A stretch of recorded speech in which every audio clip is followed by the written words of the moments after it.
I hope आप सभी घर पर स्वस्थ होंगे और अच्छे से इन वीडियो को एंजॉय कर रहे होंगे।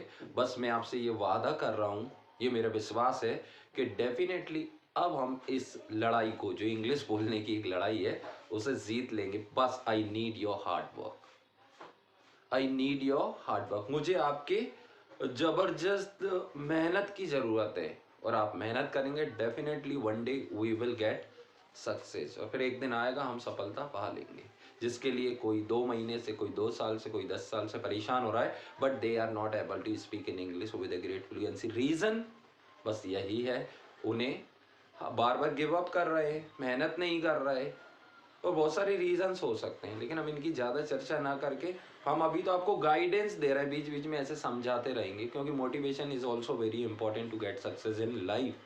मोटिवेशन भी ज़रूरी है। तो मोटिवेशन तो बहुत सुनते आ रहे हैं, मैं आपको गाइडेंस देना चाहता हूँ कि कैसे हम करेंगे। सॉरी। तो आज का हमारा वीडियो फिर से आप देख पा रहे हैं कि टेंस लिखा हुआ है, टेंस पे चल रहा है।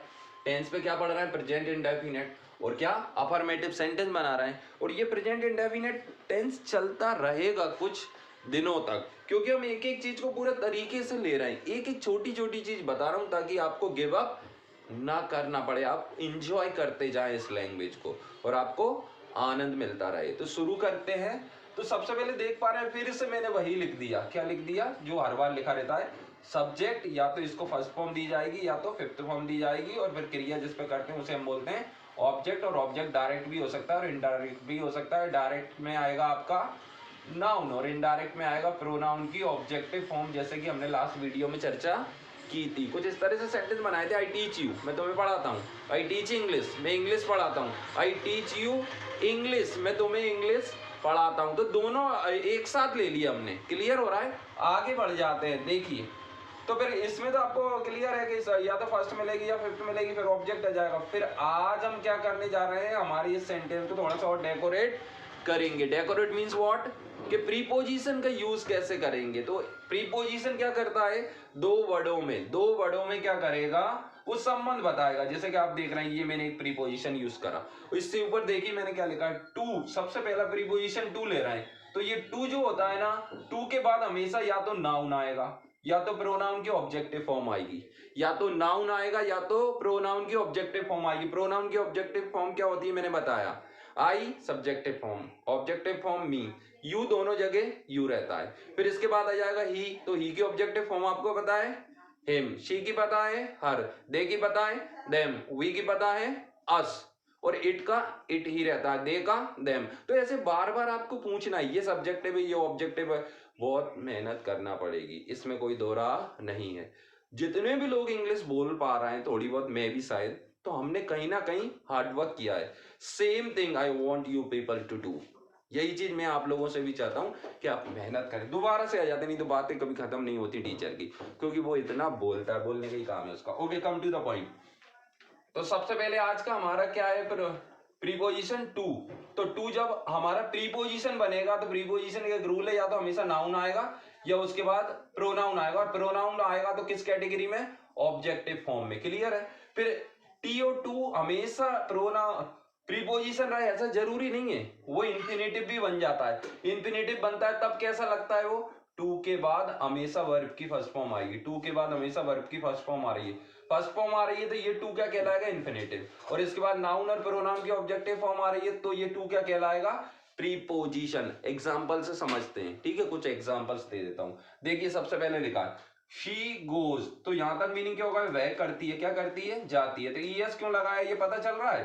क्योंकि ये मेरा जो सब्जेक्ट है ये सिंगुलर है, थर्ड पर्सन सिंगुलर, तो वर्ब भी मेरे को सिंगुलर बनाना है, तो ईएस लगा के सिंगुलर बना दी मैंने। क्लियर है? तो वह जाती है, कहां जाती है? स्कूल। तो टू जब प्रीपोजिशन बनेगा तो इसके बाद नाउन आएगा, तो नाउन है कि नहीं स्कूल का नाम? क्लियर है? तो ये टू सबसे पहले मैंने क्या बताया कि ये डेस्टिनेशन बताएगा कि कहां जाते हैं। तो वह जाती है कहां? स्कूल। तो शी गोज टू स्कूल, वह स्कूल जाती है। दूसरा देखिए, आई कम, मैं आता हूं। यहाँ एस क्यों लगाया? नहीं लगाया, क्योंकि ये आई मेरा फर्स्ट पर्सन है। आई कम टू हाउस, तो मैं कहां आता हूं? घर। तो ये मैंने जगह बताई, इसलिए फिर से मैंने टू लगा दिया। अभी प्रीपोजिशन है। रीजन क्यों प्रीपोजिशन है? क्योंकि ये मेरा नाउन है, ऐसे भी मैं चेक कर सकता हूँ कि ये प्रीपोजिशन है कि नहीं है, क्योंकि प्रीपोजिशन के बाद हमेशा नाउन और प्रोनाउन की ऑब्जेक्टिव फॉर्म आएगी। क्लियर है सर? बहुत नियम बता रहे हैं आप भैया, नियम इतने बता रहा हूँ ताकि हम जब बोले तो गलती ना करें। इंग्लिश भी बोलना है और गलती भी कम से कम करना है, या फिर करना ही नहीं है। ठीक है, दे टेक मी, तो टेक का मतलब आपके दिमाग में पीना खाना है, लेकिन यहाँ पे है ले जाना। ले जाना कब रहेगा? जब हम जगह बताएंगे कोई, या कोई व्यक्ति बताएंगे। कैसे? देखिए, दे टेक मी, वे मुझे ले जाते हैं। कहाँ ले जाते हैं? बाजार। तो बाजार एक जगह है, तो फिर हमने टू लगा दिया उस जगह को इंडिकेट करने के लिए। तो जगह को इंडिकेट कौन करेगा? टू। जगह को इंडिकेट कौन करेगा? टू। तो वे मुझे ले जाते हैं। कहाँ ले जाते हैं? बाजार। वे मुझे ले जाते हैं। कहाँ ले जाते हैं? Bhopal. They take me to Bhopal. They take me to Indore. They take me to temple. तो जिस जगह इस व्यक्ति को ले जाया जाता है वो जगह से पहले आपको क्या लगाना है? टू। आगे बढ़ जाए। यू सेंड मी, आप मुझे भेजते हो। कहाँ भेजते हो? भोपाल भेजते हो, स्कूल भेजते हो, कानपुर भेजते हो, टेम्पल भेजते हो। तो जगह का नाम आएगा तो फिर हमें टू लगाना पड़ेगा। तो तुम मुझे भेजते हो कहाँ? भोपाल। तो तुम मुझे भोपाल भेजते हो। You send me to Bhopal. You send me to market. You send me to temple. Clear है? आगे देखिए, ही ब्रिंग्स, वह लाता है। यू यानी तुम्हें, तो वह तुम्हें लाता है। सर ये ब्रिंग का मतलब क्या है? ये लाना है। तो वर्ब आपको याद करना पड़ेगा, जाना, आना, खाना, पीना, लेना, देना। ये वर्ब के पूरे फॉर्म आपको याद करना पड़ेगा, जैसे मैंने वर्ब के चैप्टर में आपको समझाया, उस वीडियो को देख लीजिए। तो ही ब्रिंग्स यू, तो वह तुम्हें लाता है। कहाँ लाता है? मंदिर। तो ये मंदिर से पहले हमने फिर टू लगा दिया, तो वह तुम्हें मंदिर लाता है। आगे देखिए, शी टेक्स देम, तो वह उन्हें ले जाती है। कहाँ ले जाती है? हिम, और फिर आ गया टू, तो टू हिम, तो उसके पास। तो अब कोई व्यक्ति होगा, कोई व्यक्ति होगा, तब भी आपको क्या लगाना पड़ेगा? टू। तो इसके पास, पास की बात आती है तो आपके दिमाग में क्या आएगा? नियर। पास के लिए आपको क्या आएगा? नियर। लेकिन हमें इस तरह के पास के लिए हमें क्या यूज करना पड़ेगा? टू। जैसे मैंने बोला कि मैं आपके पास आता हूं, आई कम टू यू। आप मेरे पास आते हो, यू कम टू मी। हम उनके पास जाते हैं, we go to them. Clear हो रहा है? तो इस तरह की प्रैक्टिस करना है जबरदस्त। आगे बढ़ जाऊं, आई कम टू देम, तो मैं उनके पास आता हूं। मैं उनके पास आता हूं, इस तरह से बोलना है। तो हमें ये ही यूज करना है। एक एक छोटी छोटी चीज हम समझेंगे ताकि हमारे लैंग्वेज में हमें बिल्कुल अटके ना, उसी को कहते हैं फ्लुएंसी। आगे बढ़िए, शी ब्रिंग्स मी, तो वह मुझे लाती है। कहाँ लाती है? टू हर मदर, उसकी माँ के पास। क्लियर है? नेक्स्ट, आई सेंड यू, मैं तुम्हें भेजता हूं। कहाँ भेजता हूं? टू देम, उनके पास। I send them to them. I send them to them, तो मैं तुम्हें उनके पास भेजता हूं। कभी कभी बोलते हैं ना ऐसे हम। ओके, नेक्स्ट आगे बढ़ जाते हैं। शी टीचेस मी इंग्लिश, ये पहले करा था वो ले रहे हैं थोड़ा सा। तो शी टीचेस मी इंग्लिश, तो वह मुझे इंग्लिश पढ़ाती है। नेक्स्ट देखिए, दे कम टू स्कूल, तो वे स्कूल आते हैं। आई हेल्प देम, तो मैं उनकी मदद करता हूं। शी राइट्स अ स्टोरी, वह एक स्टोरी लिखती है। यू स्पीक हिंदी, आप हिंदी बोलते हो। Mohan sings a song, Mohan एक गाना गाता है। सर ये क्या कर रहे हो भाई? ऐसे ही सेंटेंस आपको बनाना है, 200-500 सेंटेंस और 1000-2000 सेंटेंस बोलना है।